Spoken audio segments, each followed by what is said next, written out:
ಇವತ್ತು ನಮ್ಮ ದೊಡ್ಡಬಳ್ಳಾಪುರ ಸುದ್ದಿಯ ನೇತಾರರಾದ ಹರ್ಷಿತ್ ರವರು ನನಗೊಂದು ಚಾಲೆಂಜ್ ಮಾಡಿದ್ರು. ಸರ್, ಅದು ನೀವು ತಾಕತ್ತಿದ್ರೆ ಅವನ್ಯಾರೋ ಸುಳ್ಯದ ವ್ಯಕ್ತಿ ಮಂಗಳವಾರ ಬರುವಂತ ಅಮಾವಾಸ್ಯೆ ದಿವಸ ನಿಮಗೆ ಶಕ್ತಿ ಇದ್ರೆ ಮಶಾನದಲ್ಲಿ ತಿರುಗಾಡಿ, ದೇವುಗಳು ಮಾತಾಡ್ತವೆ, ಆತ್ಮಗಳು ಮಾತಾಡ್ತವೆ ಅಂತ. ನಾನು ಹೇಳೋದು ಯಾವತ್ತೂ ಹೇಳ್ತಾ ಇದ್ದೀನಿ, ಸತ್ತವ್ರು ಯಾವತ್ತೂ ಕೂಡ ದೆವ್ವಗಳಾಗಿಲ್ಲ ಇಲ್ಲಿವರೆಗೂ. ಆತ್ಮಗಳು ಅನ್ನೋದೇ ಇಲ್ಲ.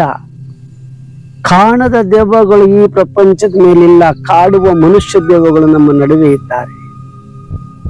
ಬನ್ನಿ, ಅವ್ರು ಹೇಳ್ದಾಗೆ ನಾನು ಕೂಡ ಒಂದಿಷ್ಟು ಇವತ್ತು ಮಂಗಳವಾರ 14/7/2026 ಮಂಗಳವಾರ ರಾತ್ರಿ 10 ಗಂಟೆನಲ್ಲಿ ಇಡೀ ರಾತ್ರಿ ಮಶಾನದಲ್ಲಿ ಮಲಗಿಕೊಳ್ತೀನಿ. ನೋಡೋಣ ಯಾವ ದೆವ್ವಗಳು ಬರ್ತವೆ ಅಂತ. ಇನ್ನು ಮುಂದೆ ಇಲ್ಲಿ ನೋಡ್ತಾ ಇದ್ದೀರಿ, ಇದ್ರೊಳಗಡೆ ತಿರುಗಾಡಕ್ಕೆ ಎದುರ್ಕೊಳ್ತಾರೆ ಇಲ್ಲಿಗೆ. ಆದ್ರೆ ಇಲ್ಲಿ ನಿಂತ್ಕೊಂಡು, ಇದ್ರೊಳಗಡೆ ನಿಂತ್ಕೊಂಡು ನಾನು ನೋಡಿದಿರಿ ಇಲ್ಲೆಲ್ಲ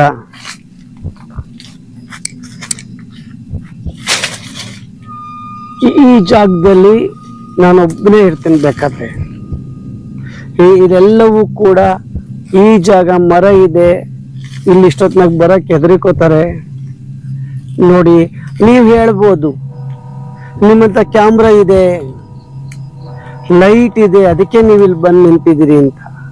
ಹಗಲಲ್ಲೇ ಈ ಜಾಗದಲ್ಲಿ ನಿಂತ್ಕೊಳ್ಳೋಕೆ ಗಾಬರಿ ಆಗುತ್ತೆ, ಹುಳಾಪ್ಟೆಗಳಿರ್ತವೆ. ನಾನು ಆರಾಮ್ಸೆ, ಇಲ್ಲೂ ಜಾಗ ಇದೆ, ನೋಡೋಣ ಯಾವ ದೆವ್ವ ಬರುತ್ತೆ ಏನ್ ಬರುತ್ತೆ ಅಂತ ಮಣಿಕೊಂಡು ಇಡೀ ಇಂಥ ಜಾಗದಲ್ಲಿ ಮಶಾನದಲ್ಲಿ ಮನೆಯಲ್ಲಿ ಮಲಿಕೊಂಡ್ರೆ ನಿದ್ದೆ ಬರೋದು ಕಷ್ಟ ಇದೆ. ಈ ಜಾಗದಲ್ಲಿ ಮಲಿಕೋತೀನಿ. ಮನಸ್ಸು ಸರಿಯಾಗಿದ್ರೆ ನಮ್ಗೆ ಇಲ್ಲಿ ಉಳಾಪ್ಟೆಗಳು ಇದ್ರೆ ಕಷ್ಟ ಅಂತ ಅಷ್ಟೇ. ಅದು ಬಿಟ್ರೆ ನೋಡೋಣ, ಈ ಮರದ ಕೆಳಗಡೆ ಇಲ್ಲೆಲ್ಲಾರ ಇದ್ರೆ ನೀವು ನೋಡಿ, ಮರನೂ ಕೂಡ ಎಷ್ಟು ಚೆನ್ನಾಗಿದೆ. ಮೇಲ್ಗಡೆ ನೋಡಿ,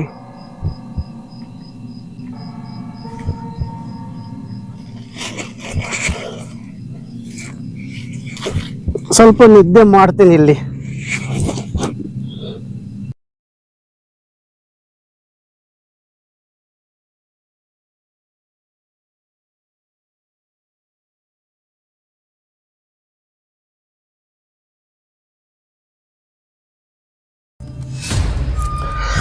ಇನ್ನು ಕೆಲವರು ಹೇಳ್ತಾರೆ ಮಾಂಸ ತಿಂದು ಮಶಾನದಲ್ಲಿ ತಿರುಗಾಡಬಾರ್ದು ಅಂತ. ಅಲ್ಲ, ಈ ಮಾಂಸ ದೇಹನೇ ಮಾಂಸದ ಒಂದು ತಡಿಕೇರಿ. ತಿಂದ್ಬಿಟ್ರೆ ಏನಾಗುತ್ತೆ? ಖಂಡಿತ ಏನೂ ಆಗಲ್ಲ. ಕಾಣದ ದೆವ್ವಗಳನ್ನ, ಆತ್ಮಗಳನ್ನ ಹಿಡ್ಕೊಂಡು ಲಕ್ಷಾಂತರ ರೂಪಾಯಿ ಪೀಕೋರು. ದುಡ್ಡು ಪೀಕ್ಲಿ, ದುಡ್ಡಿದೆ ಕೊಡ್ತಾರೆ. ಮನಸ್ಸು ಡಿಪ್ರೆಷನ್ಗೆ ಹೋದ್ರೆ, ಆನ್ಸೈಟಿಗೊಳಗಾದ್ರೆ, ಸೈಕೋಗಳಾದ್ರೆ ಯಾರು ಅದನ್ನೆಲ್ಲ ಹಂಚ್ಕೊಳ್ಳುವಂಥವ್ರು?